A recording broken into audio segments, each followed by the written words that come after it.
My name's Roger, and I'm an alcoholic. Hey, Roger! Hell yeah. Woo, I got it bad, y'all. I'm glad to be here. I really am. I've never been to Edisto. I said that on purpose. I got on the airplane. I said, "Where's this Edisto at?" He said, "Man, don't say that when you get over there. Them people don't play." So I know it's pronounced Edisto. But thank y'all. I like to thank everybody for allowing me to come here. I'm really glad to be here because I have kids. And they're all at home driving my wife crazy. They are. As soon as I left, they ordered a pizza.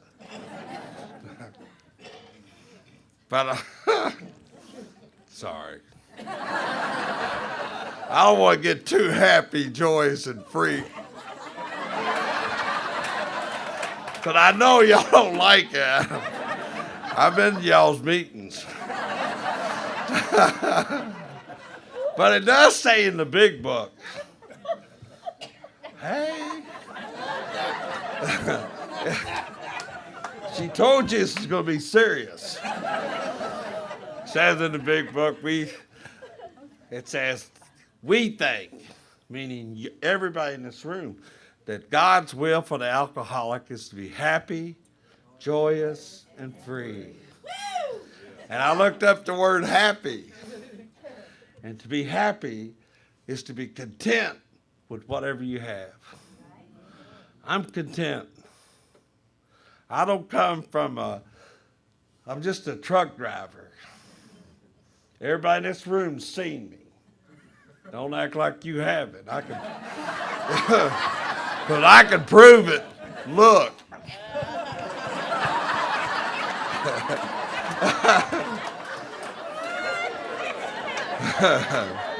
I seen y'all with your fingers.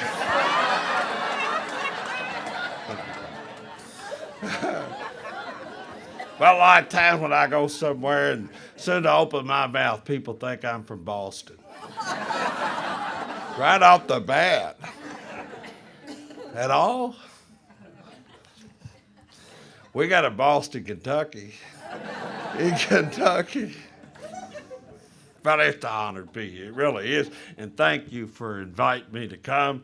She said, we want you to come to Edisto. Hell, I forgot how to say it. Already. Edisto.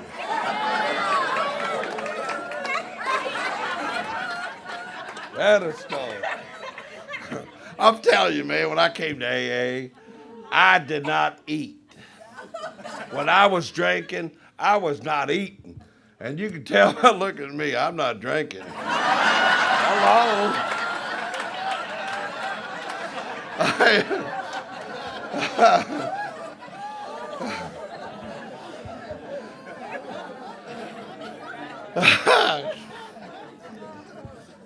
And I know what to do when asked to do these things, that tell in a general way what we used to be like, what we're like today, and what the hell happened.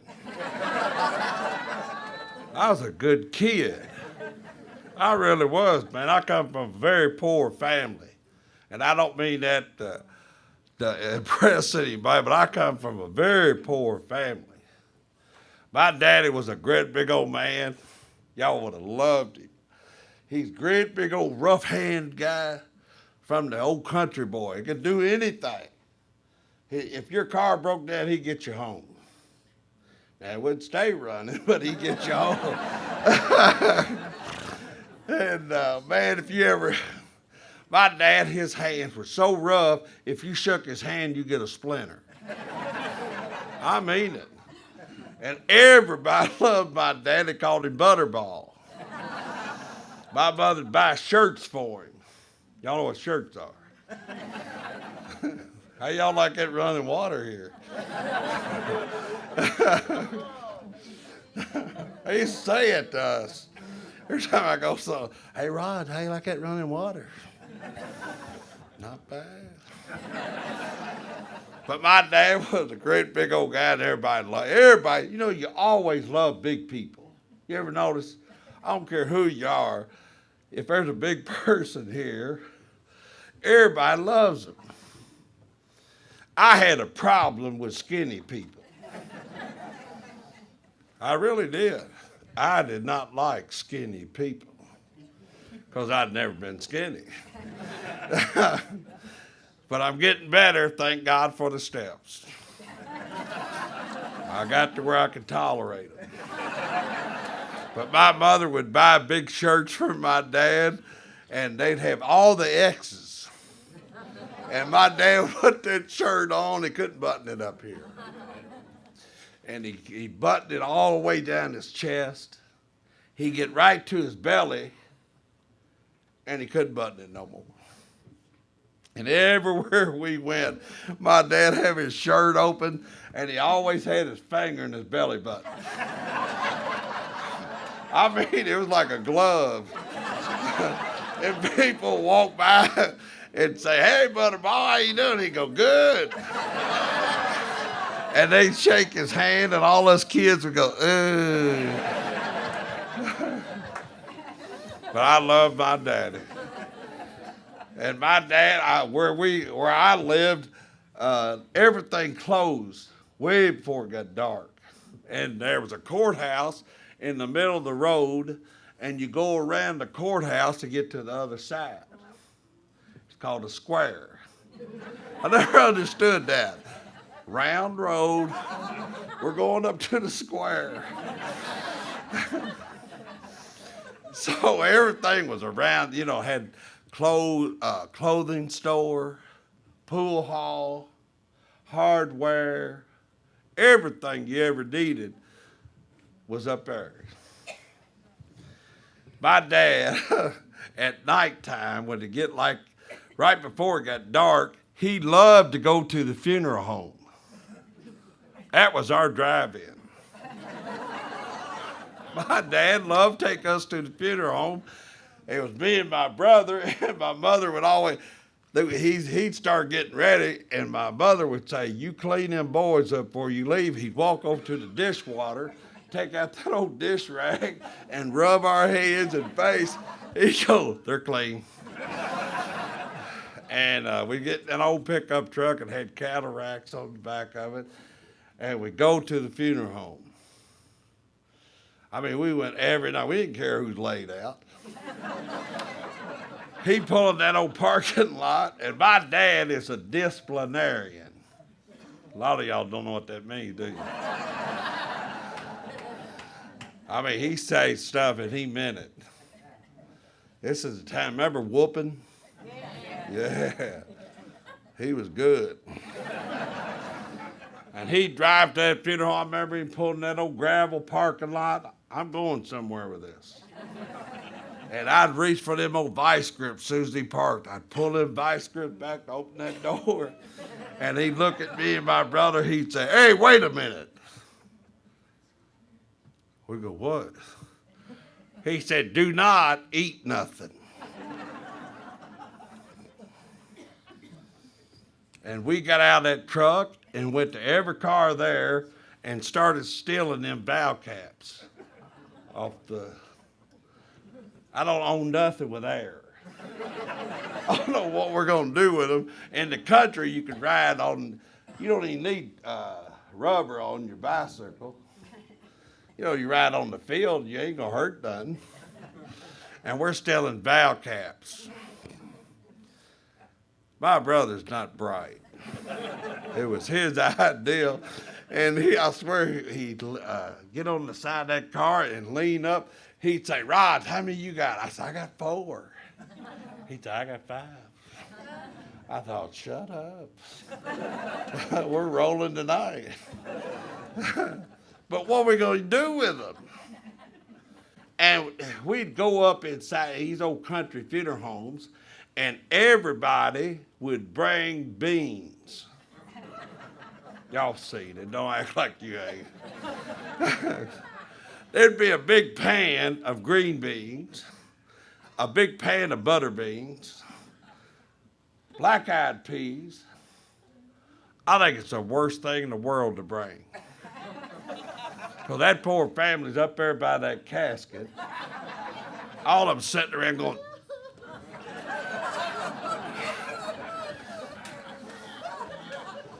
I'm telling you, if I die tonight, don't bring beans. Bring marshmallows or something, but not beans. And man, my dad would stand up by that casket by somebody he didn't even know. And people walk through, he'd thank them. Thank y'all for coming. He would. And me and my brother, we're in that kitchen. We seen all them beans, and we saw one package of Piggly Wiggly cookies that had cream on the inside, sandwich creams. We bush hogged them. We did. We could see them cookies. Started eating them cookies. I got cookie dust on each side of my jaws, all over my bibs. Which reminds me, I was going to wear bibs. And my wife said, "You are not." I said, "You don't tell me what to wear. By God, I'll wear whatever I want to." What do you want me to wear? And man, we walked out to the funeral parlor. There's my dad. Got his finger in his belly button. Right by the casket. And he knows we've been eating. But we had forgot everything he told us. And we walked up right beside him. And when we got up beside him, he started whooping us. I mean, just bam, bam, whooping us. And you can hear everybody in the funeral parlor going, "Look at those heathens."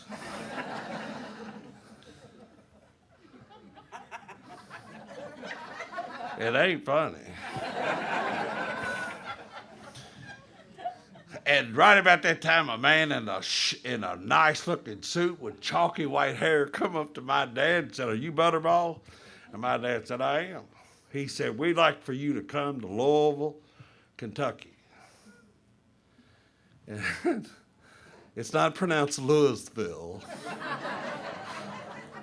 Don't ever go to the Derby and go, "Is this Louisville?" It's pronounced Louisville. There you go. You got it. Because we've had people come here and say, "Is this Louisville?" And the guy would go, "No, but it's around here in the alley." Don't do it. And this guy wanted my dad to come to work for the Union truck line. My dad had always raised crop for rich people, and they'd let us stay on their farm. They call it sharecropping. One year they'd raise corn, and all year long we had corn. Next year they'd raise beans, and we had beans all year long. Next year they raised hay. Hay. And my dad would get extra bales of hay and sell them and go to the government store and buy government cheese. Remember government cheese? You see those little cheese slicers with the little wire? Government cheese would break that wire. I'm telling you, man, I wish microwaves would have been around then. They would have hurt a microwave. That cheese was not going to melt. And I guarantee if everybody in this room was eating government cheese tonight, you can shut that bathroom down. But there ain't nobody going tonight.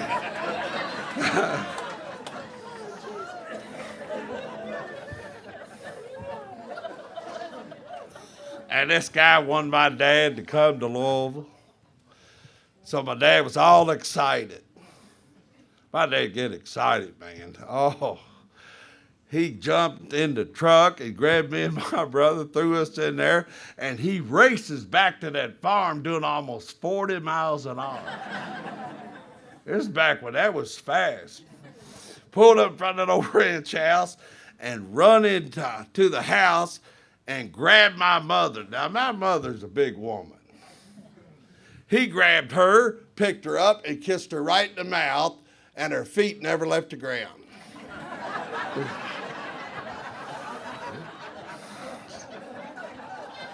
He said, we're moving to Louisville now. And she gathered up everything we had, put them in grocery sacks. He pushed an old couch on the back of that truck and tied the legs with grass string in the front, and in the back he tied them. So the couch wouldn't move when you took off. And then he loaded up my 3 sisters, who are very large, loaded in like cattle. I've had my sisters be out in the crowd. I'd be telling this, and they'd be going, that's right. And loaded my sisters like cattle and put them on. All 3 of them sat on that couch, took up all the room. And my dad made my older brother sit on one arm of the couch, and I sat on the other arm. And we headed for Louisville. This 465 was ever thought of. We'd been on the road for about 2 hours, and all them underwears and socks are flying out the back of that truck. And my brother's sitting on one arm, and he's turning purple. He's shaking his legs like this. I said, Ralph, what's wrong? He said, man, I got to pee. I said, tell Daddy. He went, hell no. He was scared to death of my dad, and there's always an idiot in the family. So I knock on the window. My dad turns around, he goes, what? I said, we got to pee. He didn't look for a rest area. He didn't look for a good blacktop parking lot. He pulled right off the side of the road in a gully, and my mother marched my 3 sisters up in the woods to do their business. I'm telling you, I'm going somewhere. He made me and my brother stand on the back of that tailgate and pee off of that truck while cars went by. And I believe that's what made me drink.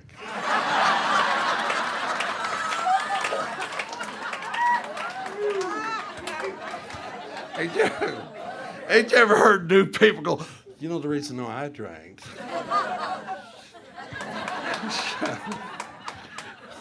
I'm no different now. And I believed it. We drove and finally got to Louisville, and Louisville sits on the Ohio River. And we come to a T. If we would have took a right, I would have been brought up in the predominant east end of Louisville. But he took a left. Went down one of the roughest neighborhoods. Nothing but Catholic churches on every corner. And beer joints across from them. I don't have nothing against Catholics. Matter of fact, I like the Catholic Church. They don't have to read the Bible. They just read the program. Don't nobody get mad at me. There's going to be some Catholic coming, you man. I'm just telling you my experience, strength, and hope.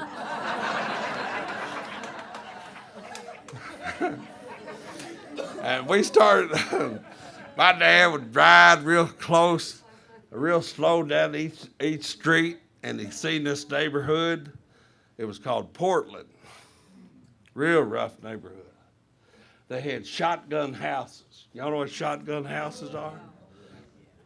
He saw one, had a big old piece of white cardboard on it, had the number 4 and the word rent. Nothing else. Got out of the truck, walked over to that house, grabbed that cardboard and started studying it. And the guy come out from the next door. I guess he owned the house. And he said, hey, buddy, You want to rent that house? My dad said, I do. Back then, you didn't have to fill out a arrest record or any kind of financial report. Back then, they just hand you the key and say, have my money in 30 days. My dad promised that man he would. And he went to work for this trucking outfit. Very first day, come home with cash money in his pocket and 2 big bags of A&P groceries. Y'all don't remember A&P? He walks in that old house, and we follow him like hungry wolves. He goes back in the kitchen and takes out a stalk of bologna and lays it on the table. Took out a big box of crackers when crackers were stuck together. Remember when they were stuck? Laid them opened them up and laid them out. Took his pocket knife out of his pocket and then dried it off. And he cut that bologna, looked at me and my brother. He'd say, how thick y'all want it? You want it this thick or that thick? And he cut that bologna and laid it on top of that cracker, wallowed it through the mustard, and made a happy face. And he said, Rod, come get yours. And I grabbed that cracker, put another cracker on top of it, took a bite of it, that mustard would shoot through them holes. And you take it and lick it. He went to Booty Probus's used furniture to buy furniture. I'm thinking he's going to buy a lovely bedroom suit, a nice dinette. He come back with a truckload of junk. Had 5 rollaway beds. You ever seen a rollaway bed? Pushed them off, pushed them in the bedroom, unhooked them, and set them up. Then he brought in a table, a kitchen table, had chrome around it. He rolled it through the house like a wheel. Set it up in the kitchen, brought in 5 chairs that didn't match. You know what I'm talking about? One of them had a high back. One of them had a heart-shaped back. 2 of them didn't even have a back. Set them around that table. Then he brought in a big floor model TV and set it on the floor. Went back out to the truck, brought another TV, and set it on top of that TV. Y'all know where I'm going. And we go in the grab that cracker bologna and go in the TV room and watch those 2 TVs. One of them had the picture, and the other one had the sound. Yeah. Now, rich people won't know what we're talking about. Yeah, that's right. And we started going to school. Now, he'd bought us polished cotton pants and polished cotton shirts, and we looked like 2 little heavy maintenance men. Oh, it's funny tonight. It wasn't funny then. And we walked through the halls of the school, and everybody had grease in their hair. Everybody. They'd combed their hair back. They had on dark T-shirts with cigarettes rolled up in their arm and had on tight Levi's. I couldn't wear tight Levi's. They didn't make Huskies back then. It ain't funny. And we'd walk down the hall of the school, and them greasers would lay against the wall, combing their hair back, and me and my brother come walking through, and one smart aleck says, hey, we got a light out. My brother went over and hit that guy right in the face. I mean, hit him hard. I'm going somewhere. In the big book, this book, it says, Dr. Silkworth would talk to Bill Wilson. He would tell him nothing counts. He'd go back. He was telling him about going back through his life. Nothing counts but honesty and thoroughness. Y'all ever read that? Some of you have. The very next day, I like bringing this up because I write it down all the time.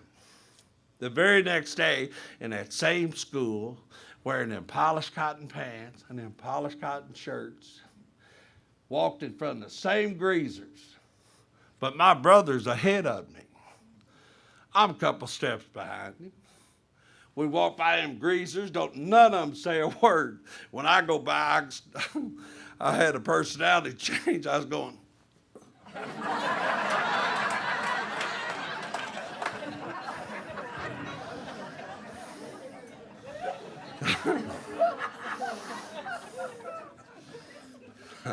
I love people who go, what's he talking about?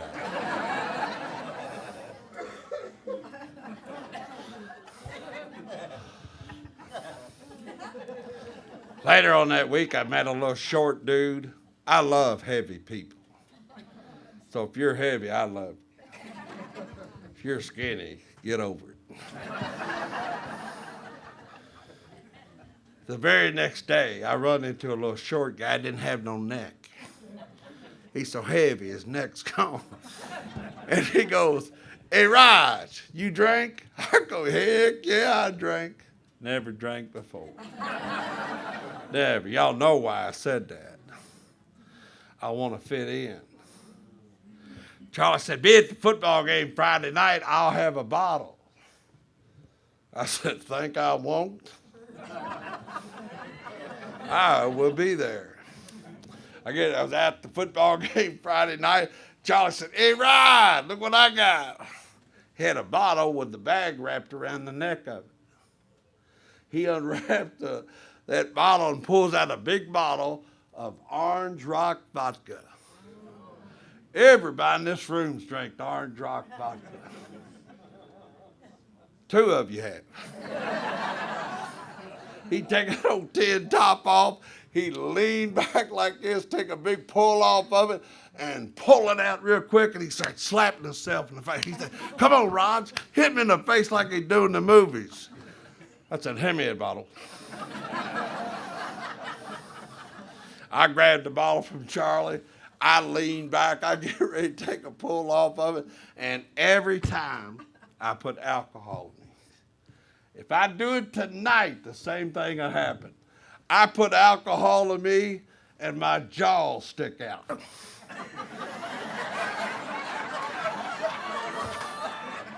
I'd hand the bottle back to Charlie. Charlie grabbed that bottle. He'd lean back. He'd take another big pull off of it. This time he'd pull it out. He'd start bobbing and weaving. He said, come on, Raj. Hit me in the face like they do in them movies. I'm trying to grab that damn bottle. I get the bottle from him. I lean back. I take a big pull off. And this time my hands start tightening. And all I can think about is his jaw. I hand the bottle back to him. Charlie grabs the bottle. I'm standing over here going like this. I wish you would. He takes a pull off of it, pulls it out. Alvin man goes, hey, Raj! I went, bam! Hit him right in the face. And he started calling me all of them Estado names. Estado. That was the first time I ever got a buzz. Remember Buzz? Oh, hell yeah, that's why you're here. We got a buzz. I mean, my ears got real hot, my neck got real warm, and I got real sexy.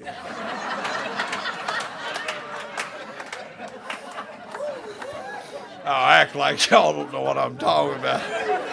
I love when people, what's he talking about? Ride by a liquor store tonight. Or one of these nightclubs, look out in the parking lot.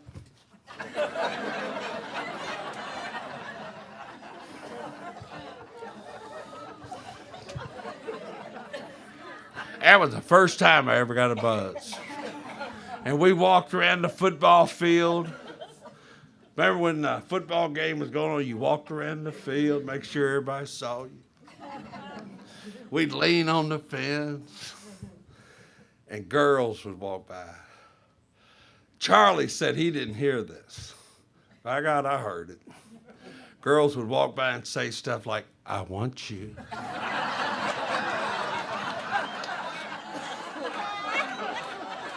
Kiss me tonight. Charlie said, I didn't hear that. I said, there's something wrong with your hearing.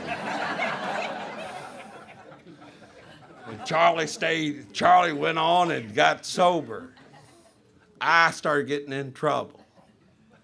I liked to drink, and I drank with fairly nice people. And I'd get drunk, man, do dumb stuff. I'd pee on the side of a car or something, get locked up.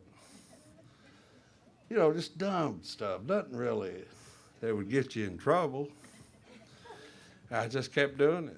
And my dad didn't like the way I lived. He said, Rod, you come home drunk one more time, I'm going to send you home to your uncle's house, and you can live with him. I said, Daddy, but Uncle Boone's a drunk. He goes, I know. And sure enough, I couldn't stop it. I came home, he put me on a Greyhound bus, sent me back down the country. Went to the Greyhound bus station, and I get off the bus, and I see my uncle's truck, but I don't see him. I go over to his truck, open up the door, hell, he's laying in the floorboard. I pulled him up and set him up, and I started driving for him, and that's the way it took off. He drank, and I would drive. And I had to tell him about 2 days later. I said, hey, Uncle Boone, I drank too. I didn't know that. So I started drinking with him, and man, I'd run off the road. You ever done this? Run off the road, come back on. Run off the road, come back on. This one time I couldn't get it back on the road, and a trooper come right behind me. I stopped the truck. Trooper comes up to the truck and goes, get out of that truck. I go, I can't, you get in. He got in, took me and my uncle to jail. And I acted like any other drunk would. I'd hollered all night, I want to see my lawyer. He said, what's his name? I go, by God, you know it. He said, if you don't shut up, I'm going to take you to Western State Hospital. Western State Hospital is for the mentally challenged. And I wouldn't shut up. And he did. He took me down to Western State Hospital, went into Western State Hospital, and it has a big rock wall around the yard. You ever seen them big old rock walls? And I went inside. They said, you might as well go out in the yard. It's going to be a while. I went out in that yard and scared the dangers out of me. I'm telling you, man, everybody looked like they was riding a bicycle. But there wasn't no bikes out there. And there was one guy sitting by the wall. You ever been bothered when you see something? Like I was wanting to go over and tell, I want to go over and say something, but I ain't doing it. I can't stand it. I'm going over there. This guy sitting in a chair, got his ear up to the wall. I said, hey, man, what are you doing? Sit down. He said, sit down. I sat down. He said, put your ear against there. I put my ear against there. I said, hey, man, I don't hear nothing. He said, it's been like that all day. I thought, Mama, get me out of here. Well, I stayed in there 90 days and didn't change nothing. I didn't change nothing. I'd get locked up, never change nothing. And if you don't change nothing, you keep on doing what you've always done, you're going to get what you've always got. And I did. I'd go in front of that judge. He said, Roger, you are not going to straighten up, are you? I said, yes, sir, I am. He said, you come before me one more time, and I'm going to help you. I said, well, you might as well take a picture of me. I will not be back. Yeah. Shit, I was back a week later. I'm standing in front of him. He said, I promised you I'd help you. He said, do you know you were supposed to be here August the 16th? Nobody told me. Kept naming off all these dates. He said, Roger, I'm going to help you. I'll give you 5 years in the penitentiary. Sent me down to penitentiary. It was the best thing that ever happened to a human. I'm telling you. If you know somebody that can't get sober, tell them to go to penitentiary tonight. But I got sent to penitentiary, and they put me in a cell with a young black guy from Eastern Kentucky. I'm from Western. West and East don't mix. He's black, I'm white. We got a problem. This kid is my messenger. Right on time. God ain't never late. He's always on time. Always. There's people in this room should have been dead. Y'all know it too. Remember when y'all was riding on that hood of the car going, party! Yeah. This kid, perfect for me. When you go in these places, they have to untie you and get all the handcuffs off you, chains off of you. And then the gates open up and you walk into the cell.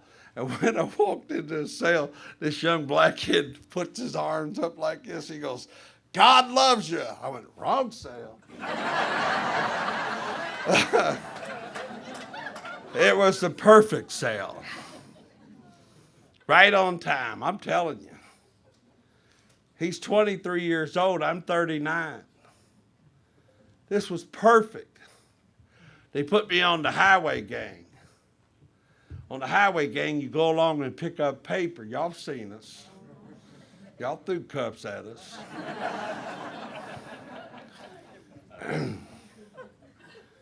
I'd be out there picking up that trash, putting it in that bag every day. Then I come back in at night. You had to go through this same deal every night. Stay in front of your cell. They'd open it up and you walk in. And this kid, this young black kid, is on his knees. On his knees. And he'd hold his arm up like this. He'd say, Roger, won't you pray with me? His name is Hambone. I thought if God sent a messenger, at least send a guy named Eric. Or Michael. Oh, no, I get Hambone. And Hambone said, won't you pray with me? I said, won't you go to hell? This went on for 8 months. This kid was sincere. And it really bugged the crap out of me. And every day I'd get out of that bunk and he'd say, Roger, won't you pray with me? I go, oh, Roger, won't you pray with me?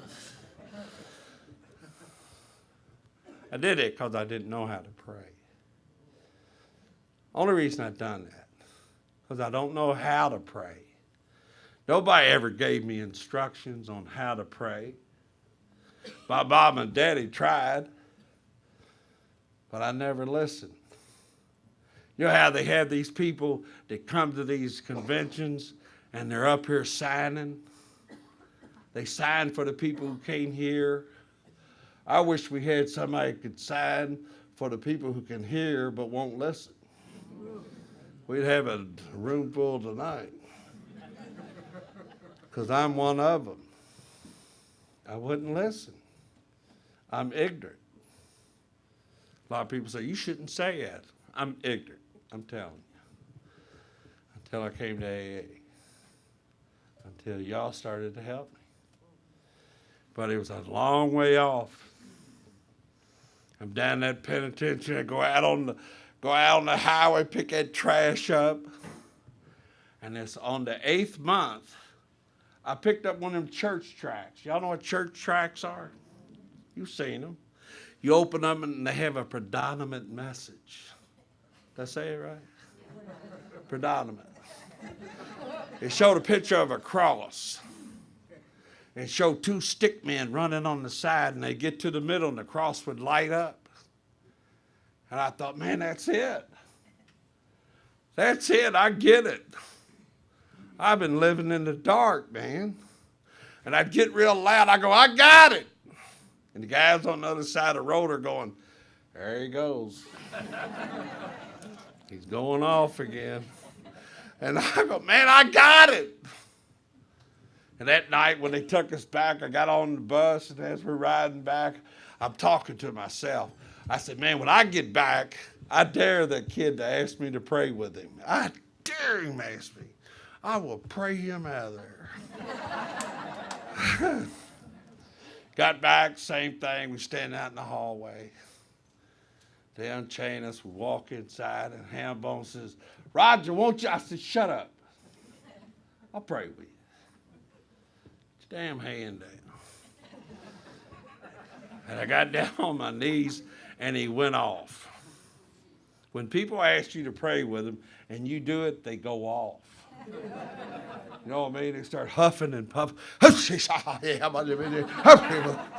was spitting and popping. Sound like he's saying the Declaration of Independence backwards. And the guards are coming through, counting everybody in each cell. They get to our cell, and I jump up. And right when I jumped up, this kid who's my messenger got real loud. He said, Roger, God don't care who's listening. He said, Roger, God don't care who's watching. And I'm thinking, you want to bring it down? He said, God is the perfect gentleman. He's ready when you're ready. And I'm ready. I don't know how long you can sit here and waller in that cesspool of you. And that's what I'd been doing. How long can you do that? I had all I could take of me. I don't want to hear me. I don't want to see me. I'm done. And I got back down on my knees right beside him. And all I did was ask God to help me. Nothing else. Didn't ask him to get me out of penitentiary. I didn't ask him to send me a check. I said, God, help me. And he helped me right then. You know why I know? Because I'm mentally disturbed. I would look at somebody, and this side of my head would say, look at that nice guy back there. This side of my head would say, go smack the shit out of him. I don't do that no more. Something's happened to me. I know something changed me. And if you don't change, your sobriety date will. And I changed. And man, I got out of that penitentiary. I started going to meetings where they tell you, you will go to meetings. But I wanted to go anyway. And there was a little red-headed girl named Beth. And Beth would, every time Beth would see me, she'd go, hi, Roger. I thought, oh my God, she wants me. She wants me. And every time I'd see her, I'd sit behind her and I'd say, Beth, when are we going out? And she's a redhead. She'd turn around real quick and say, when pigs fly. I didn't give up. For the next 3 years, everywhere she went, I went. And I'd sit behind her. When I came to AA, I'd lost my teeth. Yeah. If you're here tonight and you don't hear nothing else, remember this one word, floss.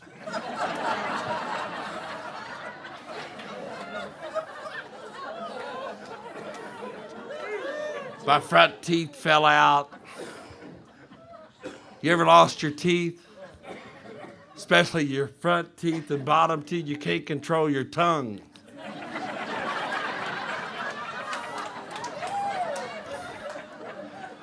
And I didn't know what I looked like. Most drunks don't know what they look like. I swear a drunk could come here with half his head cut off and he'd go like this, "How y'all doing?" You know what I mean? We think we look good, and I thought I looked good. I'd stand back by the cookies and the coffee, and chicks would come by and they'd just giggle. And I'd go sit down by my sponsor, Charlie. I said, "Charlie, them chicks think I'm funny." Charlie said, "Them chicks think you're a lizard."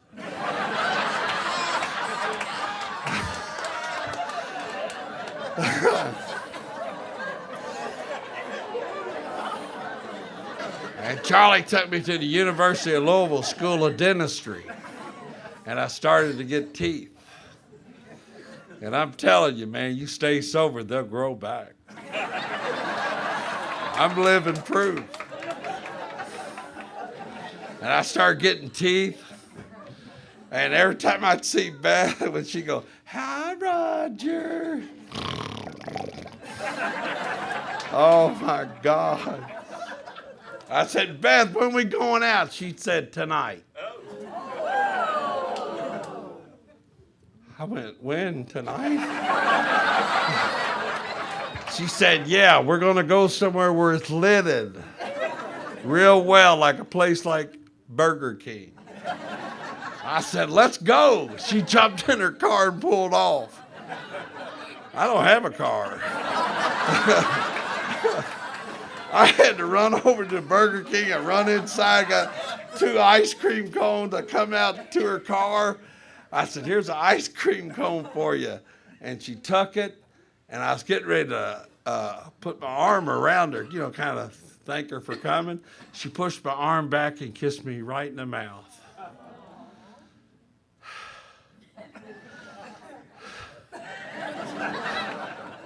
I'm telling you, man, there were things moving, but I wasn't controlling them. I hadn't been kissed in a long time.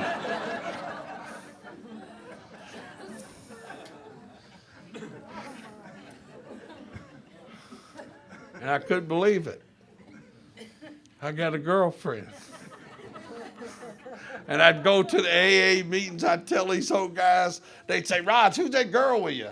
I go, "That's my girlfriend." They'd say, "Bring her up here." Bring her up here? I'd bring her up to, and the old guys would go like this. They put their hand in front of her eyes and go, "She can see."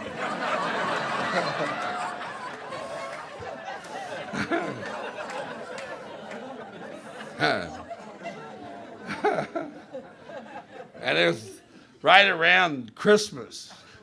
And she said, "I got you a present." And I went and bought a ring at the store. Yeah, I got a receipt. And I came over to their house, and no girl had ever run to their door and go, "Oh, Roger's here." Never. And this girl's glad to see me. And I walked in their apartment, and she said, "Sit down." I'm going, "I got a present for you." And she brought a box, and I opened up the box, and it was 2 pairs of Docker khakis. I had never worn I'd never worn khakis. But I act like I did. "Oh, yeah, these are lovely." I said, "Beth, sit down." She sat down, and I got down on my knees, and I reached in my pocket and pulled out that ring box, and I looked at her. I said, "Beth," and I started crying. I mean, I just started bawling, man. I'm a macho man, and I'm bawling. I'm telling you, man, I was crying, and she started crying. And her roommate come in and said, "What happened?" And Beth said, "Roger asked me to marry him." And she started crying. And we made a date for May the 30th, 1997 to get married. Shut up. And we're going to get married. And her daddy is a federal judge.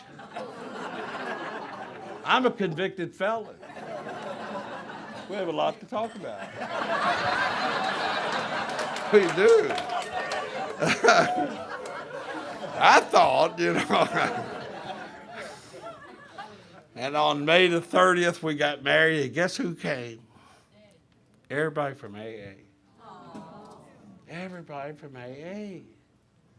They couldn't believe it. This idiot's getting married. And we got married, went on a honeymoon at this hotel right down the road. It had a heart-shaped whirlpool. When we left, it was kidney-shaped. Of course it wasn't. I'm kidding. And on December the 12th, 1997, we had a little girl named Lily. Don't add it up. It's 9 months. Y'all be riding home. Wait a minute. He said May.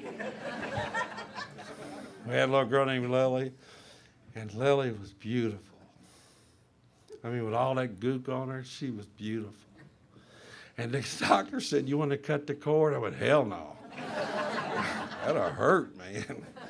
I was scared to death. And we had a little girl, and my sponsor, he just loved her. He'd set her on his knee. I never had anybody that I could trust because I was untrustworthy. But I could trust Charlie. Charlie was my best friend ever. And Charlie, we had another little girl named Katie. All my life, I wanted to live with chicks. Be careful what you pray for. Because you know how you women are. Yeah, y'all clog that sink up. I never seen nothing like it. I'd come home, I'd take this tool and go down the drain, and I'd pull it up. Oh, I pull it out, look like a squirrel on the end of it. No, what the hell is that? Somebody's got to be walking around with a big patch of hair out of their head. Oh, my God.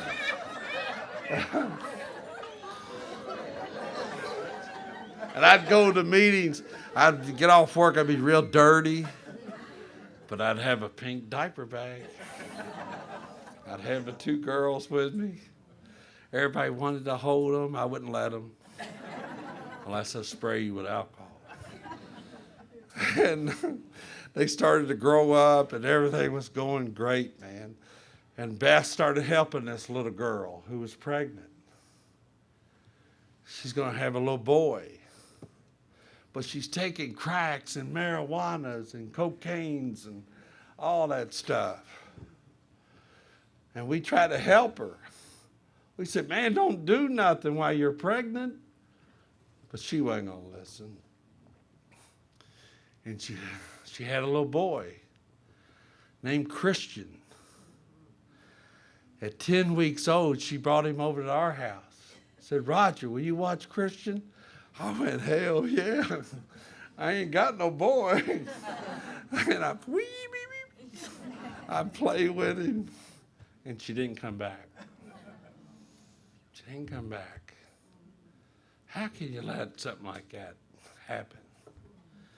And my sponsor said, "Roger, go file emergency adoption right now." Went down to the courthouse and filed emergency adoption. It cost $1,200. Every time you go, and you have to go to court 7 times. I'm no doctor or lawyer. I'm just an old truck driver, man. Just barely getting by. But I fell in love with that little boy. And I'm gonna do this. And I'd go down to the courthouse and pay that money every time. And on the 7th time, a prosecuting attorney was a real mean-looking woman. I was going to say something else. She's real short hair, and she was mean-looking. But she would hug me. She'd put her face up against my face. She said, Roger, nobody ever goes through with this because it costs money. She said, you're going to get that boy today. His last name is going to be the same as yours. So the court went on with the procedures, and the judge started it. About that time, the doors opened. Oh, man, this little animal come in our courtroom. It was his mother. She started calling us MFs, SOBs. And the judge told her, get out of my courtroom. And they took her out. And he went on with it. He said, Roger, today that little boy has your last name. Christian Hightower. He looks just like me. Swear to God, he was real chunky. My wife calls me chunky. She said, when you go speak, you tell them single women, ain't nobody getting funky with chunky.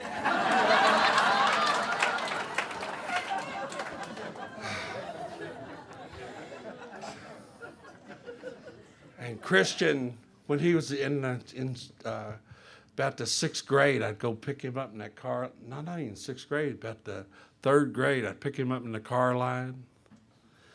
And he'd run out to the car, he'd jump in the car, he'd go, hey, Dad, guess what? I said, what? He said they brought the fire truck to the school today. I said, did you get on it? He goes, yeah, I got on it. He said, I played with the steering wheel. I said, you ring the bell? Oh, Dad, I won the bell. I said, what was the most important thing you done today? He said, being with you. I'm telling you, you can have my drink. You can have my drug or whatever it is. I'll take the life I'm living. I got a little boy that loves me, man. There ain't a day goes by that he doesn't run up to me and go, I love my daddy. And he does, man. He's got a better heart than any of my girls. I'm not saying, I mean, he's got a bigger heart. I don't mean girls don't. I better shut up. I better shut up. But he's so grateful. Very grateful. And I'm grateful to have him. I swear to God, when I came here tonight, I thought I had it all together. But I know now that together we got it all. Thank y'all for listening.